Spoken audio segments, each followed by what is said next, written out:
तो अभी तक हम लोगों ने ये जाना कि मैट्रिक्स क्या है और मैट्रिक्स को कैसे कितना बाई कितना बताते हैं। जैसे 2/2 बताना हो, 2/3 बताना हो, 3/2 बताना हो, तो कब बताते हैं और कैसे बताते हैं, क्या रो और कॉलम्स, ये सभी के बारे में हम लोग बातें पिछले लेक्चर में कर चुके हैं।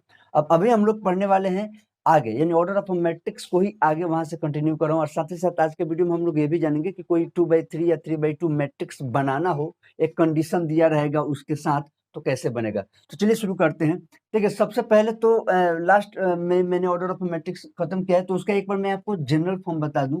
अगर m बाई n मैट्रिक्स आपको लिखकर दिखाना हो कि m बाई n मैट्रिक्स कैसे होगा, तो एक बार इसे समझ लीजिए, क्योंकि आज के क्लास में इसका बहुत जरूरत पड़ने वाला है।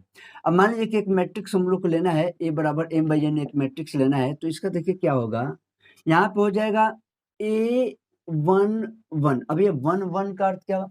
1 1 का अर्थ हो गया कि पहले रो का पहला कॉलम। ठीक है, पहला रो पहला कॉलम है। और उसके बाद A12, ठीक है, फिर A13, इसी तरह से डॉट डॉट डॉट, ये कहाँ तक जा रहा है? तो पहला रो, अच्छा रो तो पहला ही है ना, लेकिन कॉलम मान लीजिए कि कोई nवां कॉलम हो गया, nth कॉलम हो गया। ठीक है, यानी कि ये नंबर कुछ भी हो सकता है, 5 6 7 8 9 10, आप जो भी नंबर लेना चाहें वो नंबर आप यहाँ पे n की जगह पे ले सकते हैं। उतने कॉलम का ये बातें हो रही हैं। ठीक है, उतना हो सकता है, उतना पे चला गया मान लीजिए। अब आगे हम लोग को देखना है कि अब इसमें सेकेंड रो पे हम लोग चलते हैं, तो यहाँ पे हो गया A21 A22 A23 dot dot dot, यहाँ पे हो गया A2n। ठीक है, इसी तरह से फिर थर्ड रो पे आएंगे हम लोग, तो 3 1, यहाँ पे 3 2, यहाँ पे 3 3। ये मैं जनरल फॉर्म लिख रहा हूँ क्योंकि आगे जो सवाल हम लोग बनाएंगे उसमें इसका योगदान आना है, यहाँ से आपको चीजें भी पकड़ में आएंगी। ठीक है, अब इसी तरह से ये रो बढ़ते बढ़ते, ठीक है, रो बढ़ते बढ़ते कोई mth रो पे चला गया है, यानी mवां रो हो गया है। तो m रो है लेकिन कॉलम तो एक है, तो m1।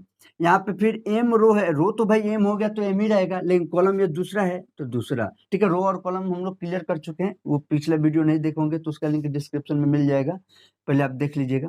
फिर यहाँ पे AM3 डॉट डॉट डॉट, और यहाँ पे लास्ट में क्या हो जाएगा AMN।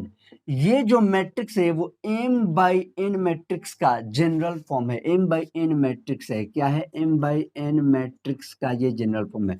अब हम लोग आगे जो भी बात करने वाले हैं उसमें इसका जरूरत पड़ने वाला है, तो ये बात आप ध्यान रखिएगा। ठीक है, इस तरह की चीजों को आप एकदम फोकस रखेगा। अब आपको जो क्वेश्चन देगा वो कैसे देगा, इसे मैं मिटा के बताऊंगा, लेकिन अभी एक चीज पहले ध्यान दे दीजिए। आपको दे देगा कि एक मैट्रिक्स ए की रचना कीजिए, एक मैट्रिक्स ए आई जे यहाँ पे आपको दे देगा, ए आई जे तो रहेगा ही, आई आपको बताएगा कि कौन सा रो है और जे आपको बताएगा वो कौन सा कॉलम है। ठीक है, अब ए आई जे एक मैट्रिक्स की रचना कीजिए, आपको दे देगा, कोई कभी कंडीशन दे सकता है, जैसे ए आई जे बराबर आपको दे दिया जैसे आई प्लस जे, और कह देगा कि एक 2/2 मैट्रिक्स की रचना कीजिए। तो हम लोग यही बात करने वाले हैं।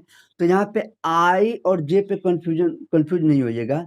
आई आपको जब भी आई, यानी आई की तरफ यहाँ पे क्या है, जैसे 1 है, यहाँ पे आई की जगह पे 2 है, यहाँ पे 3 है, तो ये क्या बता रहा है कि कौन सा रो है। आई क्या बता रहा है, कौन सा रो है, और जे क्या बताएगा, कौन सा कॉलम है, यानी जे की जगह पे क्या है, जैसे ये 1 है, ये 2 है, ये 3 है। अब फॉर एग्जांपल मान लीजिए कि हम लोग यहाँ पे बात करें, इसी का बात करें, तो इसके देखते ही हम लोग क्या समझेंगे, इसके आई जे की तरह क्या समझ में आएगा, A32 देखते ही जब हम देखेंगे तो ये समझ में आएगा कि तीसरे रो का दूसरा कॉलम, तीसरे रो का दूसरा कॉलम, यानी कि अगर आप ऊपर से 3 गो डंटा खींचते हैं, 1 2 3, यानी 3 अगर आप डंटा ऊपर से खींचते हैं और फिर 2 गो ऐसे वाला डंटा खींचते हैं, तो यहाँ पे जो कटान बिंदु है वही है हमारा A32, तीसरे रो का 1 2 3, तीसरे रो का दूसरा कॉलम 1 2, यानी कि ये क्या हो गया A32। ठीक है, तो इस तरह की चीजों को ध्यान भी रखना है, क्योंकि आगे इसके सहारा से ही हम लोग बनाने वाले हैं। तो चलिए हम लोग नेक्स्ट देखते हैं कि ये कंस्ट्रक्ट कैसे किया जाएगा, एक मैट्रिक्स कैसे बनाना है हम लोग को। अब देखिए, जैसे कि क्वेश्चन दिया हुआ है और वही हम लोग को बनाना भी है कि एक 2/2 अवयव बनाए जिसका अवयव ए आई जे बराबर ए आई प्लस जे द्वारा प्रदत्त है, यानी कि कह रहा है कि construct a 2/2 matrix whose elements are given by a I j is equal to I plus j। अब इस कंडीशन से हम लोग को क्या करना है, एक मैट्रिक्स बनाना है जिसका कंडीशन ये दिया हुआ है, और कितना मैट्रिक्स बनाना है, 2/2। अब सबसे पहले 2/2 मैट्रिक्स पे आपको क्या दिमाग में आएगा, हमें सबसे पहले क्या सोचना है। देखिए एक एक स्टेप से, मैं ये पहला है तो थोड़ा सा आराम से बता देता हूँ, उसके बाद से आप आसानी से और जल्दी जल्दी हम लोग कर सकते हैं। सबसे पहले 2/2 मैट्रिक्स कहते हैं, ये क्लियर हो गया कि 2 रो और 2 कॉलम है। कितना, 2 रो है और 2 कॉलम है। तो हम लोग 2/2 मैट्रिक्स जो अभी मैंने पीछे बताया जनरल फॉर्म, उस हिसाब से अगर हम लोग लिखें 2/2 मैट्रिक्स हम लोग को लिखना हो तो A इज इक्वल टू हम लोग क्या लिख सकते हैं, देखिए तो A11 लिख सकते हैं, A11 ओके, पहला रो पहला कॉलम, A12 दो ही कॉलम चाहिए तो 1 2 तक रुक जाएंगे क्योंकि दो कॉलम चाहिए तो एक कॉलम दो कॉलम हो गया। अच्छा रो कितना चाहिए तो दो ही रो चाहिए, 2/2 है ना, तो A21 A22 सबसे पहले ये बात समझ में आ जाना चाहिए। हमें 2/2 मैट्रिक्स कहा है तो 2/2 मैट्रिक्स का जनरल फॉर्म ये हो गया A11 A12 A21 A22, ठीक है, ये 2/2 मैट्रिक्स हो गया। ओके चलिए, अब हमें क्या है तो हमें कंडीशन दिया गया है Aij is equal to I plus J. मैंने बताया कि आई आपको क्या बताता है, ith रो, और जे क्या बताता है, जेथ कॉलम, यानी कि कौन सा रो आईवा पंक्ति और जेथ क्या जेवा स्तंभ, कौन सा पंक्ति और कौन सा स्तंभ है वो आपको बता रहा है।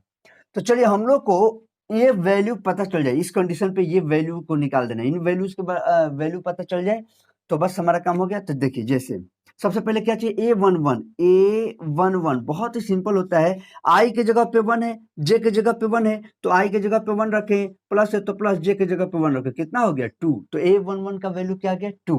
अब हमें क्या निकालना है A12, तो A12 कोई बात नहीं, आई के जगह पे 1 है तो यहाँ आई के जगह पे 1 रखेंगे, प्लस जे के जगह पे 2 है तो जे के जगह पे 2 रखेंगे, कितना हो गया 213 हो गया। ओके, उसके बाद क्या हो गया, फिर हमें निकालना है A21, तो A21 तो फिर आई के जगह पे देखो, आई के जगह पे 2 है, यहाँ पे मेन कंडीशन से चलना है, इस कंडीशन से सारा काम कर, आई के जगह पे 2 है तो यहाँ पे 2 प्लस तो प्लस, जे के जगह पे 1 है तो यहाँ जे के जगह पे 1, 2 1 कितना हो गया 3। उसी तरह आप समझ चुके हैं कि ये 2 2 क्या हो जाएगा, 2 + 2 इज इक्वल टू 4। आप कहेंगे सर एकदम हमेशा इतना सिंपल सिंपल देगा क्या, नहीं बाबू एकदम इतना सिंपल नहीं देगा, यहाँ पे डिफिकल्ट करेगा, अलग अलग हम लोग करते चलेंगे, हम लोग अपना लेवल खुद बढ़ाते चलेंगे। ये आई प्लस जे तो बहुत समझने के लिए भी बहुत छोटा है, छोटा छोटा पहले दो लूंगा मैं, उसके बाद यहाँ पे हम लोग मॉडुलस कर लेंगे, फिर आपका स्क्वायर आएगा, उसमें क्यूब भी आ सकता है, बहुत सारे टाइप्स आएंगे। ओके तो समझिएगा, तो लेकिन जितना सिंपल ये है उतना सिंपल भी वो भी होंगे, बस समझने का देरी है। अब आप बताइए, सबका वैल्यू हमें पता चल गया, therefore A is equal to वो मैट्रिक्स क्या हो जाएगा, अरे A11 का वैल्यू क्या था 2 तो 2, A12 का वैल्यू क्या था 3 तो 3, A21 का वैल्यू क्या है 3 तो 3, और इसका 4 तो 4 हो गया, बन गया आंसर, हो गया, बन गया मैट्रिक्स। बस यही तो है, बहुत सिंपल है, बहुत ज्यादा कठिन नहीं है। ठीक है, अगर देखिए एकदम बेसिक से आप पढ़ रहे हैं और मैं बेसिक से लेके ही चल रहा हूँ, मेरा पर्पस है कि देखिए जो पढ़ लिए हैं उन बच्चों के लिए तो फिर ये कोई नहीं, ये तो लॉलीपॉप क्वेश्चन है एकदम, मतलब कुछ है ही नहीं। जो नहीं पढ़ा है, मैं ऐसा मान के चलूँ कि जो बच्चे नहीं पढ़े या फिर भी किसी को थोड़ा बहुत भी डाउट है, उनके लिए ये चीजें चल रही हैं और ये फ्रेश बच्चों के लिए भी चल रहा है। तो ये हो गया एक 2/2 मैट्रिक्स बन गया। आइए कुछ और एग्जाम्पल से लेते हैं हम लोग, थोड़ा सा उसको और ढंग से समझते हैं। देखिए अब एक और क्वेश्चन हम लोग देखते हैं, एक 2/3 मैट्रिक्स आपकी बनाना है, आपकी कैसा बनाना है 2/3। अभी मैं आसान एग्जांपल ले रहा हूँ, फिर हम लोग इसको टफ किया जाएगा, ठीक है, ताकि पहले समझ में आ जाए बातें। तो अभी की क्या लिया गया है 2/3 और कंडीशन क्या हो गया Aij is equal to I plus 2j, ठीक है। तो वही बात, सॉल्यूशन जब हम लोग शुरू कर रहे हैं तो सबसे पहले हमें क्या चाहिए, तो 2/3 मैट्रिक्स का पहले तो हमें जनरल फॉर्म चाहिए। तो 2/3 मैट्रिक्स का जनरल फॉर्म मतलब क्या, तो जिसमें 2 रो हो और 3 कॉलम हो, यानी 2 रो यानी 2 पंक्तियां चाहिए हमें, तो A11 हो जाएगा, और 3 आपको कॉलम चाहिए यानी 3 स्तंभ चाहिए, A12 हो गया, A13 देखिए तो 3 कॉलम हो गया, हाँ हो गया, फिर 2 रो चाहिए, तो अब दूसरा रो A21 A22 A23, ठीक है, बस समझ में आ गया ना। जहां भी दिक्कत होगा आप नीचे कमेंट जरूर कर दीजिएगा, अगले वीडियो में मैं उस टॉपिक को समझा दूंगा, ठीक है। हालांकि मैं तो कोशिश कर रहा हूँ कि इसमें कोई डाउट नहीं रहना चाहिए, बहुत सिंपल है। अब ये क्या हो गया 2/3 मैट्रिक्स हो गया जनरल फॉर्म 2/3 का, जिसमें देखो 1 2 2 रो हो गया और 1 2 3 3 कॉलम हो गया, 2/3 यही ना है कि 2 रो और 3 कॉलम, हो गया काम खत्म। अब हमें क्या करना है इसके वैल्यू, तो पहले शर्त क्या है, शर्त है Aij is equal to I plus 2j, बिल्कुल वही काम करते जाना है। अब की थोड़ा सा कंडीशन चेंज है, हमें किसका वैल्यू चाहिए, तो इन सब का वैल्यू चाहिए। तो सबसे पहले A11 हम लोग निकालना शुरू करते हैं, आई के जगह पे 1 तो आई के जगह पे 1, प्लस जे के जगह पे 1 तो जे के जगह पे 1, लेकिन जे कैसा है, तो 2 इंटू जे है, 2j का अर्थ क्या है 2 गुणे जे है, तो यहाँ पे 2 इंटू 1, ठीक है, ये इंटू है, इसको दशमलव मत पढ़िएगा, आप चाहे तो मल्टीप्लीकेशन का भी चिन्ह यहाँ पे लगा सकते हैं, या ज़्यादा ऐसे चीज़ों में डाउट हो तो इसको ब्रैकेट में देके 1 लिख दीजिए। मतलब जैसे भी आपको बस ये समझना है कि ये मल्टीप्लाई हो रहा है, ठीक है? ठीक है? तो ये देखिए तो कितना हो जाएगा 1 प्लस 2 में 1 से मल्टीप्लाई हुआ 2 इज इक्वल टू 3, 2 1 मिलकर कितना हो गया 3। अब क्या चाहिए हमें A12 का वैल्यू, A12 का वैल्यू, तो 1 प्लस 2, देखो i की जगह 1 था तो 1, फिर j की जगह यहाँ पे 2 है तो यहाँ भी j की जगह 2 रखना होगा, तो 2 है पहले से और ये 2 आ गया, 2 इंटू 2 इज इक्वल टू, तो 1 प्लस 2 2 जा 4, यानी कि 4 और 1 मिलकर कितना हो गया बाबू 5। उसी तरह से अब मैं जानता हूँ आपको 1 3 लिखा जाए तो आपको कोई कंफ्यूजन नहीं होना चाहिए, 2 इंटू 3, ठीक है, कोई कंफ्यूजन नहीं होना चाहिए। जे के जगह पे आपके 3 आ गया है, देखो यहाँ पे 3 था तो 3 दूना 6 और 6 और 1 मिलकर कितना हो गया 7। इसी तरह से और भी वैल्यूज निकाल लीजिए 2 1 का, A21 का वैल्यू, तो ध्यान देंगे i के जगह पे आपकी 2 है और j के जगह पे 1, तो i के जगह पे 2 प्लस j के जगह पे 1 है, तो 2 इंटू 1 जैसे था, तो 2 और प्लस 2 में 1 से मल्टीप्लाई हुआ 2 इज इक्वल टू 4, ठीक है, कोई दिक्कत नहीं है, बहुत सिंपल सिंपल चल रहा है। A22 तो फिर 2 plus 2 into 2 is equal to 2 plus 2 2 जब 4 इज इक्वल टू 6। कैसे? तो देखो i के जगह पे फिर 2 था और j के जगह पे 2 है, तो 2 इंटू 2 करना पड़ेगा और फिर A23 का वैल्यू चाहिए, A23 का वैल्यू चाहिए, बहुत सिंपल सिंपल ये क्वेश्चन है। तो 2 प्लस आपकी j के जगह पे 3 है, j के जगह पे 3 है बाबू, तो यहाँ पे 2 इंटू 3 हो गया। यहाँ पे मैंने बताया ना, आप ब्रैकेट देके इंटू में लिखिए, बीच में पॉइंट देके लिखिए, मतलब पॉइंट डेसिमल वाला पॉइंट नहीं, वो बीच में बिंदु देने से भी वो मल्टीप्लीकेशन का ही है, या फिर आप क्रॉस का चिन्ह लगाइए, जैसे भी, बस अर्थ समझ में आना चाहिए। तो 2 प्लस 3 दूनी 6 बराबर 6 और 2 8। अब क्या हुआ, तो हमारा सबका वैल्यूज निकल चुके हैं। अब हमें क्या करना है, तो बस इसे लिख देना है। तो therefore a is equal to हमारा जो आंसर था A11 का वैल्यू यहाँ पर रखिए 3, उसके बाद है A12 का वैल्यू रखिए 5, उसके बाद है A13 का वैल्यू रखिए 7, फिर इसका A21 तो 4, इसका फिर 22 तो 6, इसका 8। अच्छा, एक बात यहाँ पे मन में आ सकता है किसी बच्चे का कि सर ये कोई क्या हम लोग हमेशा ऐसे करेंगे, पहले A11 का, फिर A12 का, फिर A13 का?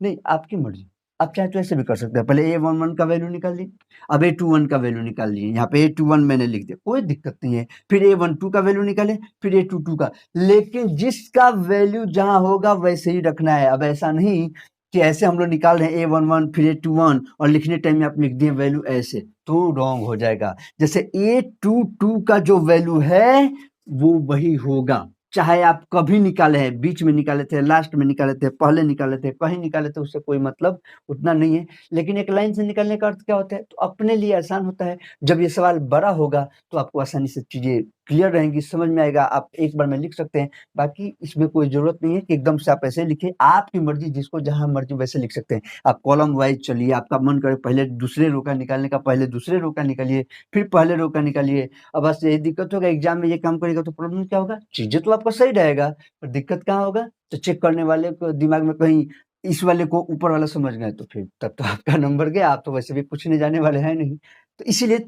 एक पैटर्न पे चलिएगा, आपको हेल्प मिलेगा, ठीक है। तो ये आज हम लोग ये चीजों भी देख लिए कि कैसे 2/3 का भी मैट्रिक्स हम लोग बनाते हैं, ये भी छोटा सा है, ठीक है। इसी में और भी टफ करके मैं बता दूंगा, और उसके बाद इसके आगे से नेक्स्ट टॉपिक जो है उसको हम लोग नेक्स्ट वीडियो से शुरू करेंगे। अच्छा, अभी मैं छोटे छोटे वीडियो सिर्फ इसलिए दे रहा हूँ, जल्द से जल्द मैं सोच रहा हूँ कि लाइव क्लासेस ऑन कर दीजिए, लाइव क्लासेस शुरू हो जाएंगे, उसमें आप लोग सामने सामने एकदम पढ़ लेंगे, अच्छा रहेगा। लेकिन तब तक इन चीज़ों को भी धीरे धीरे भगाया जाए। बीच में एक वीडियो आने के बाद ये वीडियो इसलिए नहीं आए थे, मेरा मोबाइल जिससे मैं वीडियो बनाता हूँ उसी में प्रॉब्लम हो गया था, तो उसको अभी ठीक कराने में ही मुझे समय लग गया। अब ठीक है, अब कोई दिक्कत नहीं, अब आपका आराम से क्लास चलते रहेगा। चलिए मिलते हैं हम लोग फिर नेक्स्ट वीडियो में। अपने दोस्तों तक शेयर जरूर कर दीजिएगा, जो जिनको भी डाउट हो उनको क्लियर हो सके। चलिए फिर नेक्स्ट वीडियो में मिलते हैं, तब तक के लिए जय हिंद, जय भारत।